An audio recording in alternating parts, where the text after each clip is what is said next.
श्री स्वामी समर्थ.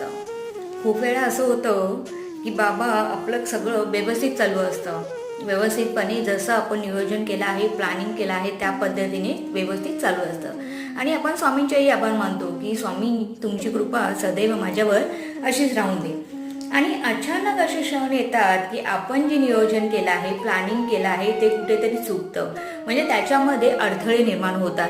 कळत नाही कुठून तरी अचानक आपल्याला दुःख होतं, अचानकपणे मोठं संकट आपल्या समोर येऊन उभा राहतो आणि आपण मात्र स्वामींना विसरतो आणि स्वामींना दोष देतो की का असं होतंय, मी तर सगळं करतोय, नित्यनियमाने तुमची सेवा करतोय, मग हे असं का झालं.